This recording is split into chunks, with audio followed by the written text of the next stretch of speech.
নমস্কার বন্ধুরা, Santu academy YouTube চ্যানেলে তোমাদের স্বাগত। তো দেখো, আমরা আজকে সেট নাম্বার 17 নিয়ে আলোচনা করব। তো এর আগে 1 থেকে 16 পর্যন্ত যেসব সেটগুলো দিয়েছি, যারা এখনও দেখোনি তারা অতি অবশ্যই দেখে নিও, যেগুলো আপকামিং সমস্ত পরীক্ষার জন্যই কিন্তু গুরুত্বপূর্ণ। আর সন্তু একাডেমি এই চ্যানেলের নামেই কিন্তু আমাদের টেলিগ্রাম চ্যানেল আছে। তো যারা এখনও জয়েন হয়ে যাওনি তারা অতি অবশ্যই খুব তাড়াতাড়ি জয়েন হয়ে যাও, কেননা সেখানে আমি বিভিন্ন ধরনের পিডিএফ বা আপডেটেড বিভিন্ন যেসব নিউজ আছে সেখানে আমি প্রোভাইড করে দিই।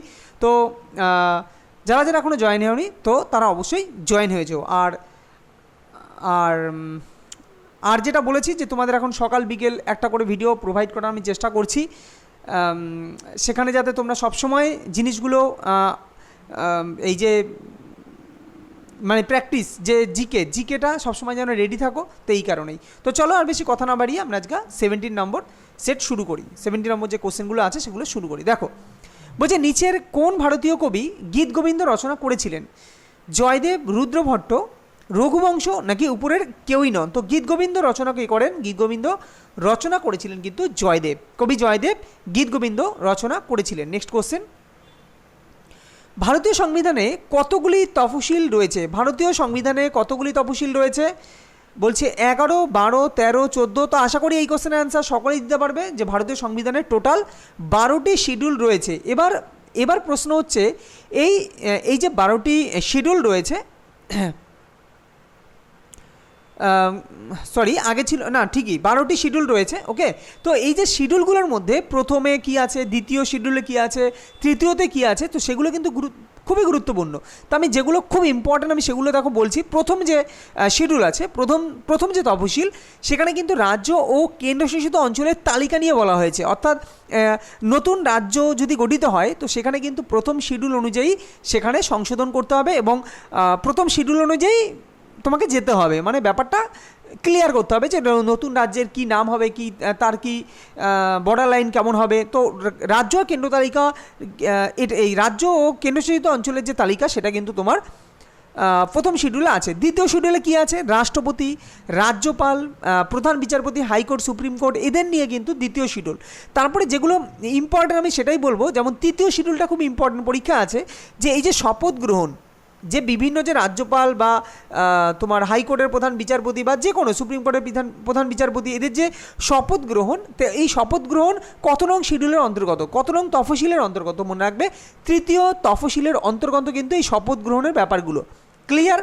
আচ্ছা, আর একটা ইম্পর্টেন্ট যেমন ষষ্ঠ তফসিল। তো আমাদের যে মেঘালয়, ত্রিপুরা, আসাম, মিজোরাম, অরুণাচল প্রদেশ, এগুলো যে এই যে আমাদের প্রশাসনের আওতায় এসছে, এগুলো তো আগে ছিল না। ভারত যখন স্বাধীন হয় তখন এগুলো আস্তে আস্তে যুক্ত হয়েছে। তো এই যে ব্যাপারগুলো হয়েছে সেগুলো কিন্তু অ্যাকচুয়ালি ষষ্ঠ তপশিলের অন্তর্গত কিন্তু এই ব্যাপারগুলো। আচ্ছা, অষ্টম তপশিল তো মোস্ট ইম্পর্ট্যান্ট, কেননা এইখানে 22টি ভাষা, আমাদের টোটাল হচ্ছে 22টা ভাষা। 22টা ভাষা কি কি এর আগে বহুবার বলেছি, আবার কোনো না কোনোভাবে ভিডিওতে তোমাদের 22টা ভাষার কথা বলে দেবো। শুধু এইটুকু জেনে রাখো, এই যে ভাষা নিয়ে যে বিভিন্ন যে কোন ভাষা তোমার পাবে, যে সংবিধানে তোমার ছাড়পত্র পাবে বা সংবিধানে আসবে, যে 22টা টোটাল ভাষা আছে, তো ভাষা কিন্তু এগুলো অষ্টম তফসিলের অন্তর্গত বা ভাষা স্বীকৃতি পাবে যাকে বলা হয়। তো টোটাল 22টা ভাষা স্বীকৃতি পেয়েছে, সেটা হচ্ছে অষ্টম তফসিলের অন্তর্গত। আর তারপরে দশম, একাদশ এবং দ্বাদশ, এই তিনটে তো ভীষণই গুরুত্বপূর্ণ। দশম তফসিলে কি আছে? তো মনে রাখবে দশম তফসিলে এই যে দলত্যাগ বিরোধী যে আইন, মানে তুমি এক দলের হয়ে পাশ করলে কিন্তু তুমি হঠাৎ করে সেই দল চেঞ্জ করলে, এই যে দলত্যাগ বিরোধী যে আইন, তো সেই আইন নিয়ে বলা হয়েছে কিন্তু দশম তফসিলে। আর পঞ্চায়েতি রাজের কথা বলা হয়েছে একাদশ তফসিলে, এবং পৌরসভা বা যেটা হচ্ছে মিউনিসিপ্যালিটি, তার কথা বলা হয়েছে দ্বাদশ তফসিলে। তাহলে দশম, একাদশ আর দ্বাদশ, এই তিনটে কিন্তু ভীষণ গুরুত্বপূর্ণ। আর এইদিকে হচ্ছে অষ্টম তপশিল, আর প্রথম তপশিলটাও খুব গুরুত্বপূর্ণ। ষষ্ঠ তো বললাম। তো এই কটা তপশিল তোমার যদি জানা থাকে তো আর তেমন কোনো অসুবিধা হয় না, এগুলোর মধ্যেই ঘুরিয়ে পেঁচিয়ে আসে। নেক্সট কোশ্চেন, নিচের কোনটি একটি অপ্রত্যক্ষ কর নয়? অপ্রত্যক্ষ কর নয় মানে প্রত্যক্ষ কর। তো প্রত্যক্ষ কর কোনটা? আমরা ডিরেক্টলি প্রত্যক্ষভাবে কর দিই কোনটায়? তো বিক্রয় শুল্ক, আবগারি শুল্ক, সম্পত্তি কর, নাকি তোমার বহির্বাণিজ্য শুল্ক? তো বহির্বাণিজ্য, তো রাইট অ্যান্সার কী হবে? রাইট অ্যান্সার সম্পত্তি শুল্ক। সম্পত্তি শুল্ক কিন্তু আমরা সরকারকে ডিরেক্টলি ট্যাক্স দিই, অর্থাৎ প্রত্যক্ষ কর, এটা কিন্তু অপ্রত্যক্ষ কর নয়। কিন্তু বিক্রয় শুল্ক, আবগারি শুল্ক, বহির্বাণিজ্য শুল্ক, এগুলো কিন্তু কি? এগুলো হচ্ছে অপ্রত্যক্ষ কর। তো এগুলো কিন্তু বহুবার পরীক্ষায় এসছে, ভবিষ্যতেও আসবে।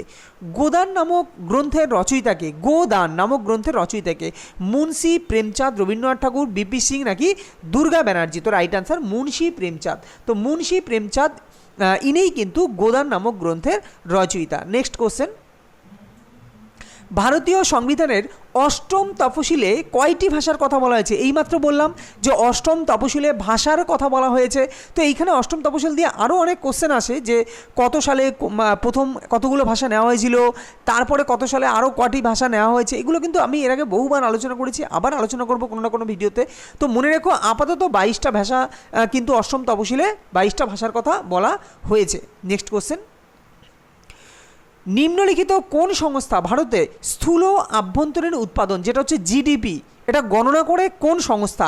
ভারতীয় রিজার্ভ ব্যাঙ্ক নাকি ভারতীয় পরিসংখ্যান প্রতিষ্ঠান, শিল্প বাণিজ্য মন্ত্র নাকি জাতীয় পরিসংখ্যান তত্ত্ব? তো মনে রাখবে ন্যাশনাল স্ট্যাটিস্টিক্যাল যে ইনস্টিটিউট আছে, ন্যাশনাল স্ট্যাটিস্টিক্যাল ইনস্টিটিউট, যেটা জাতীয় পরিসংখ্যান তত্ত্ব, তো এরাই কিন্তু তোমার কি জিডিপি এটা গণনা করে, যেটা হচ্ছে গ্রোস ডোমেস্টিক প্রোডাক্ট, অর্থাৎ স্থূল আভ্যন্তরীণ যে উৎপাদন সেটা তোমার পরিমাপ করে কারা? সেটা হচ্ছে ন্যাশনাল স্ট্যাটিস্টিক্যাল ইনস্টিটিউট অর্থাৎ এনএসআই। ওকে, চলো নেক্সট, রামসার সম্মেলন কোনটির সাথে সম্পর্কিত?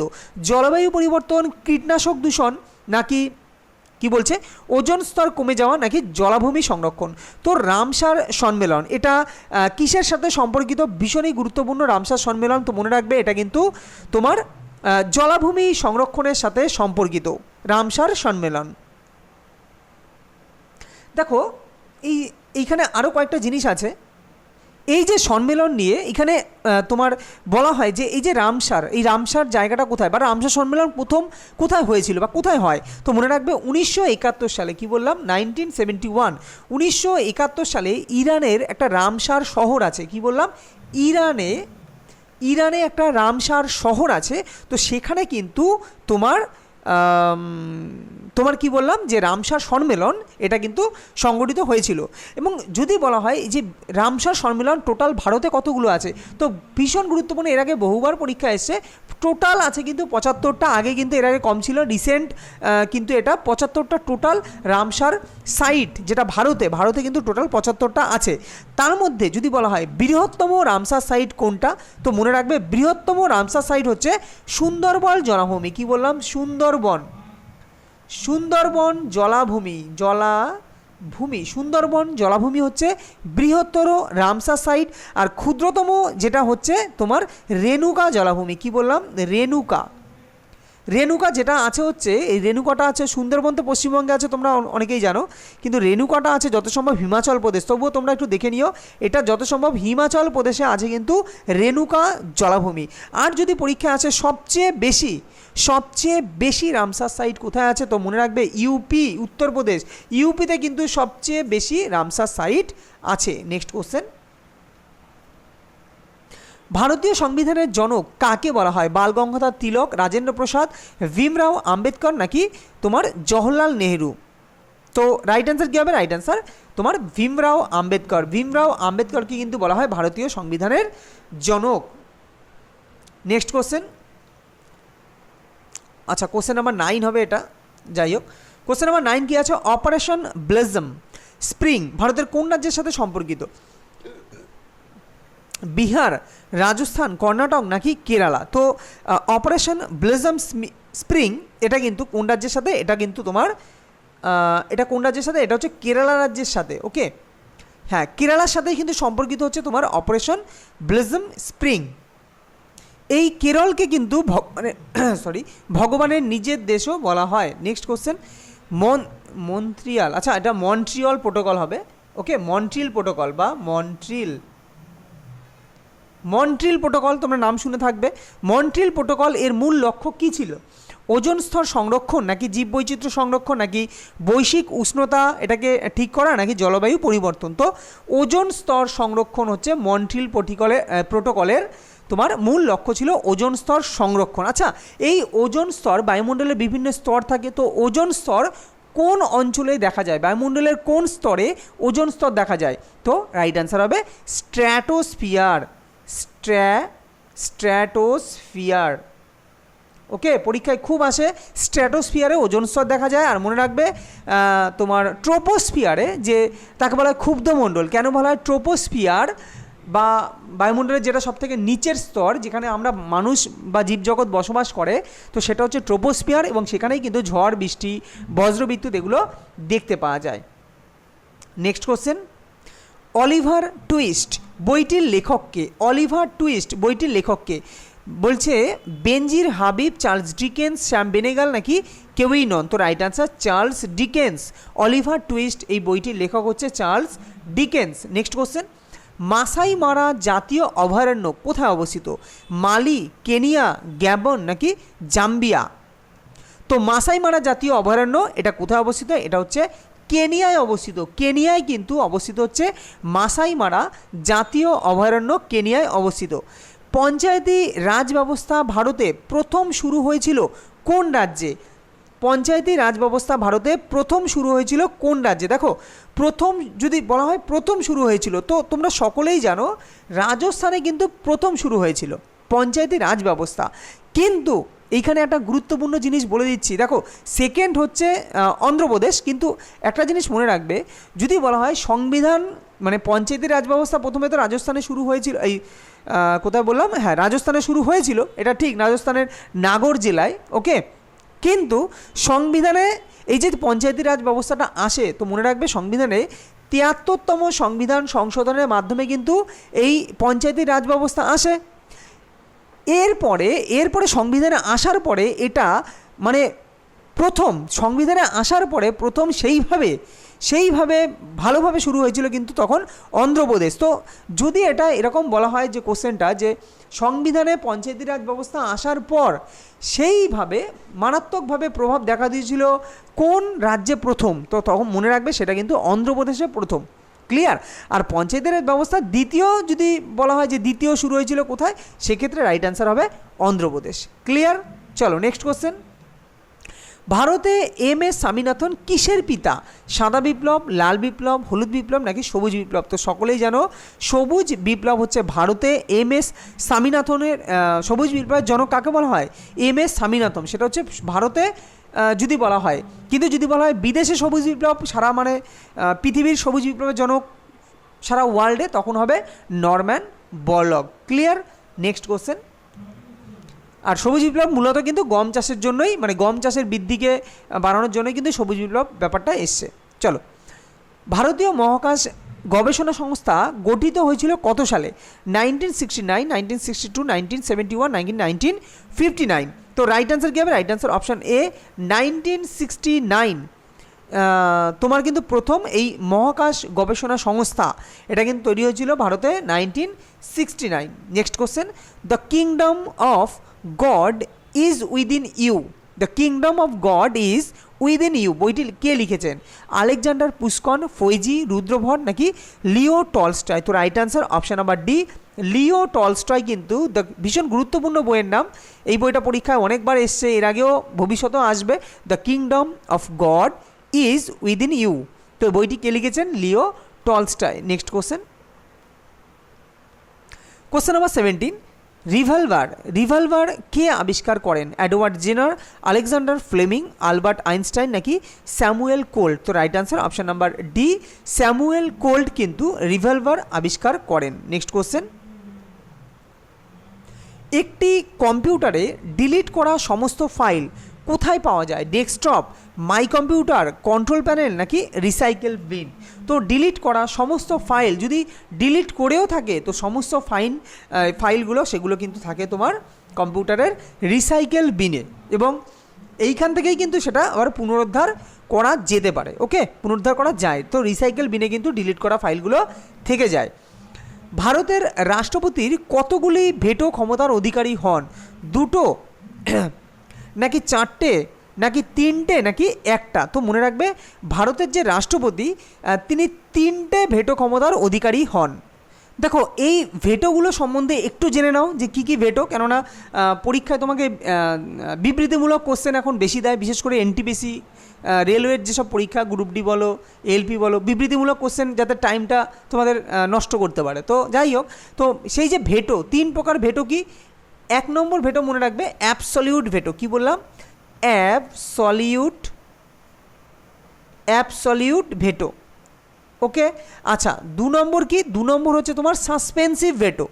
সাসপেন্সিভ তো সাসপেন্সিভ ভেটো। আর 3 নম্বর হচ্ছে তোমার পকেট ভেটো। এটা হচ্ছে সবথেকে মারাত্মক, পকেট ভেটো। তো প্রত্যেকটা ভেটো সম্বন্ধে একটুখানি বলি। দেখো, অ্যাবসলিউট ভেটো যেটা, সেটা কি হয়, কোনো বিল ধরো পাস হলো, তো এই বিলটিতে সম্মতি মানে তোমার রাষ্ট্রপতি তার সম্মতি রোধ করার জন্য, রাষ্ট্রপতি তার ক্ষমতাকে মানে রোধ করার জন্য, তার সম্মতি যাতে না দেওয়া যায়, তো সেটাকে কন্ট্রোল করার জন্য যে ভেটো সেটা হচ্ছে অ্যাবসলিউট ভেটো, বিলটিতে সম্মতি রোধ করার জন্য। তাহলে সাসপেন্সিভ ভেটো কি? ধরো কোনো বিল পাস হলো, তো বিবেচনা বা বিবেচ্য কোনো কিছু মানে না ভেবেই যদি সংসদে বিলটি ফেরত পাঠায়, কোনো কিছু না ভেবেই ধরো সংসদে বিলটি ফেরত পাঠালো আবার পুনর্বিবেচনার জন্য, তখন সেটাকে বলা হয় সাসপেন্সিভ ভেটো। ক্লিয়ার? আর পকেট ভেটো কি? তো বিলের উপর মানে বিলটা দেখে বিলের উপর কোনো কাজ করবেই না, না কোনো ফেরত পাঠানো না কিছু, তো বিল বাতিল পুরোপুরি। তো পকেট ভেটোর মাধ্যমে রাষ্ট্রপতি সেই বিলকে পুরোপুরি বাতিল করে দিতে পারে যদি সে মনে হয় তার কাছে যে এটা পুরো ফালতু, মানে কোনো ন্যায়সঙ্গত জিনিস নেই, তো সেখানে কিন্তু পকেট ভেটো অ্যাপ্লাই করে কিন্তু রাষ্ট্রপতি সেই বিলটিকে পুরোপুরি তোমার বাতিল করে দিতে পারে, ওকে, নিষিদ্ধ করে দিতে পারে। তো সেটাকে বলা হয় পকেট ভেটো। তো অ্যাবসলিউট ভেটো এটা আবার পুনর্নির্বাচনের জন্য এই তোমার সম্মতি না জানানোর জন্য সেই ক্ষমতা, রাষ্ট্রপতির সম্মতি না জানানোর একটা ক্ষমতা তোমার হচ্ছে অ্যাবসলিউট ভেটো। সাসপেন্সিভ পুনরায় বিবেচনার জন্য পাঠানো হয়।